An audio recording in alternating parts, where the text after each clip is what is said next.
Saudara-saudari terkasih dalam Kristus, hari ini Kamis 23 Februari 2023 sesudah Rabu Abu. Bacaan dibawakan oleh Justina Kurniawati, Mazmur dilantunkan oleh Gregorius Jonathan, dan renungan ditulis oleh Agustinus Indra. Selamat menekuni Sabda Allah. Marilah mewujudkan kebaikan bersama untuk hidup dalam damai dan sejahtera.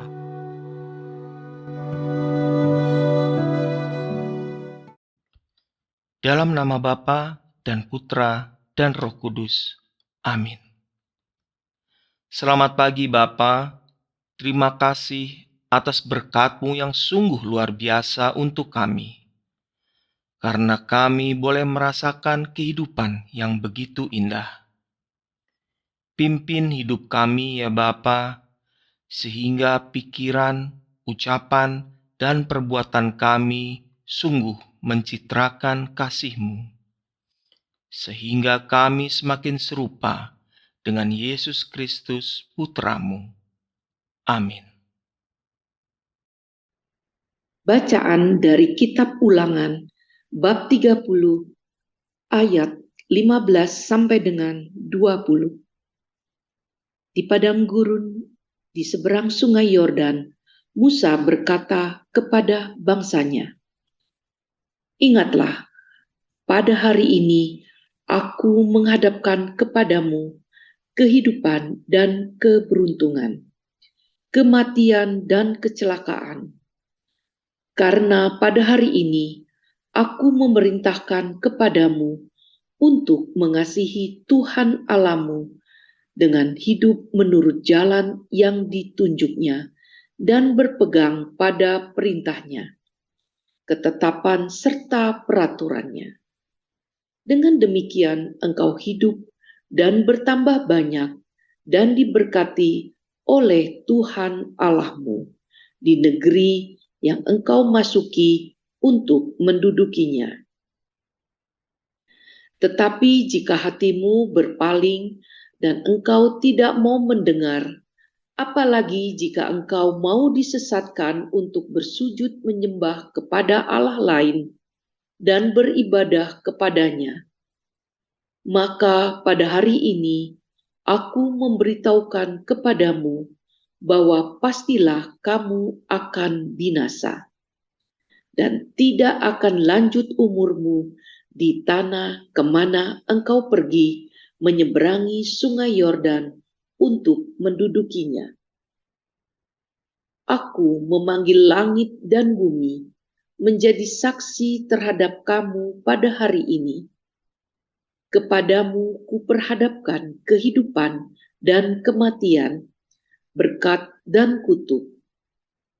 Pilihlah kehidupan supaya engkau tidak mati, baik engkau maupun keturunanmu, yaitu dengan mengasihi Tuhan Allahmu, mendengarkan suaranya, dan berpaut padanya.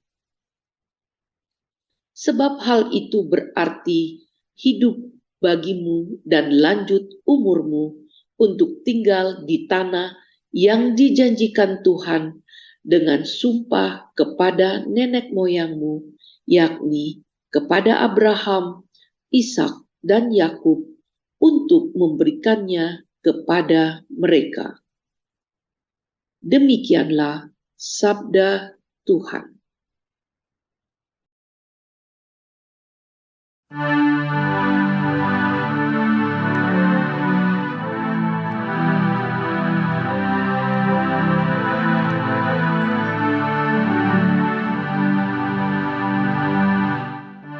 Berbahagialah orang yang menaruh kepercayaan pada Tuhan.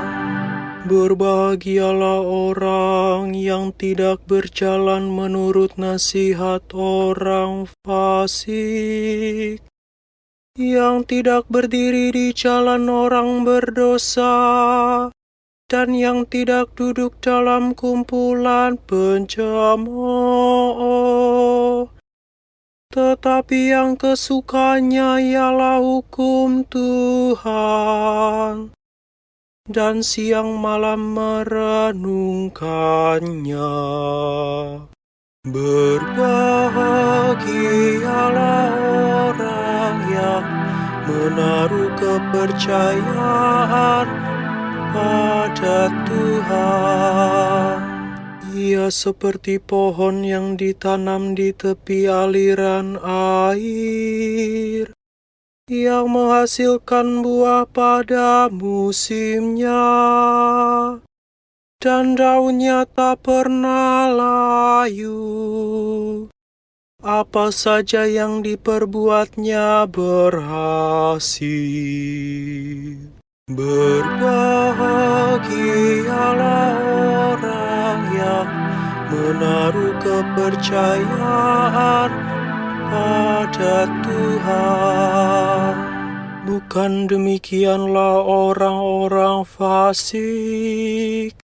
Mereka seperti sekam yang ditiup angin. Sebab Tuhan mengenal jalan orang benar, tetapi jalan orang fasik menuju kebinasaan. Berbahagialah orang yang menaruh kepercayaan pada Tuhan.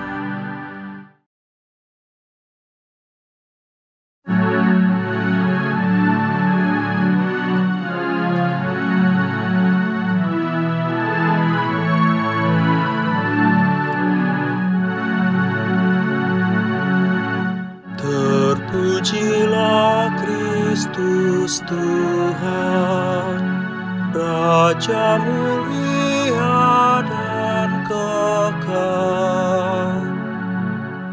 Bertobatlah sabda Tuhan, sebab kerajaan surga sudah dekat.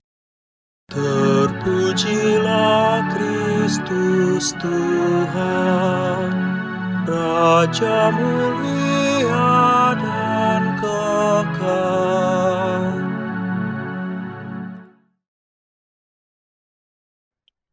Inilah Injil suci menurut Lukas, bab 9 ayat 22 sampai dengan 25.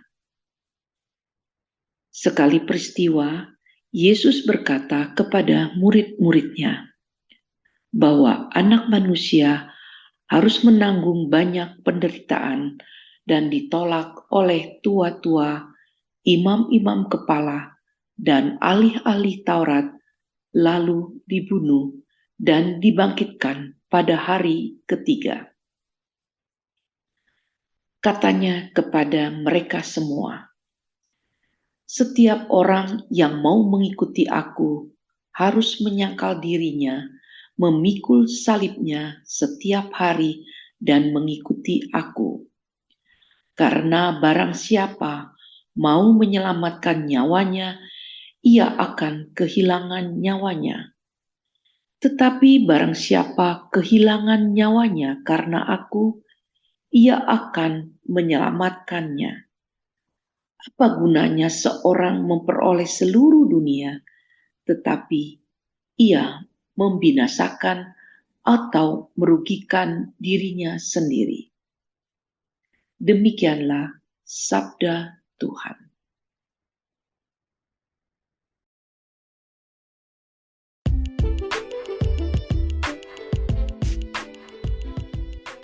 Menyangkal diri dengan bersikap sabar dan setia. Renungan dibawakan oleh Agustinus Indra.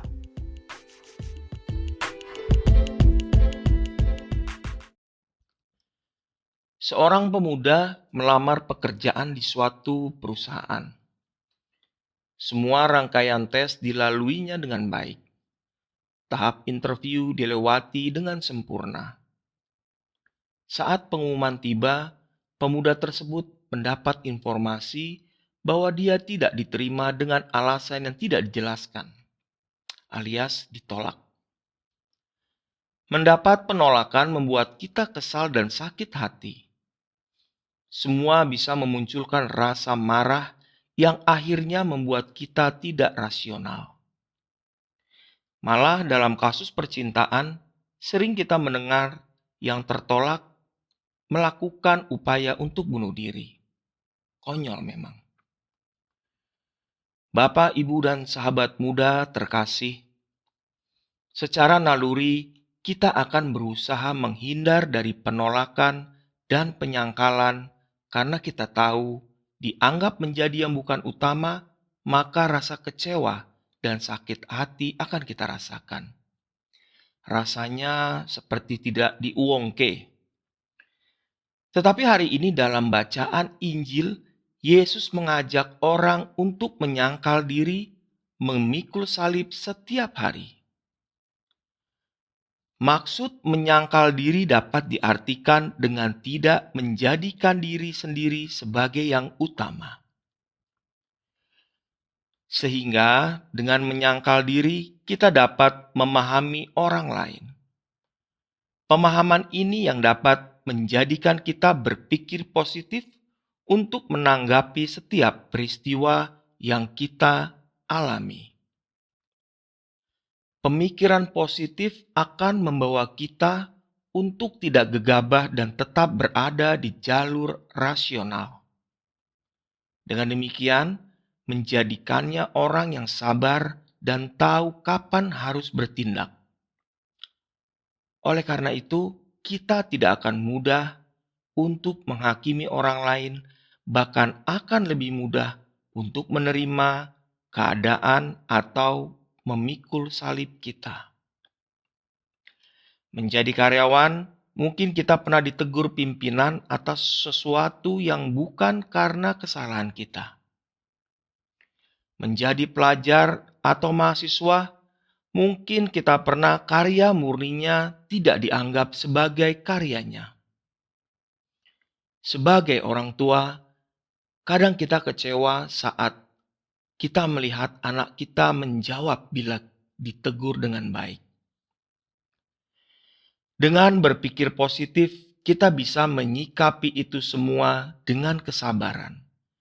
Sehingga masalah tersebut bisa terselesaikan dengan baik dan tidak terus terpuruk saat menghadapinya. Setia memikul salib dapat pula diartikan kita setia dalam mengemban panggilan tugas dan perutusan kita masing-masing. Sebagai orang tua, hendaknya kita tetap dengan sabar mendidik anak-anak kita dengan landasan kasih dan iman Kristiani.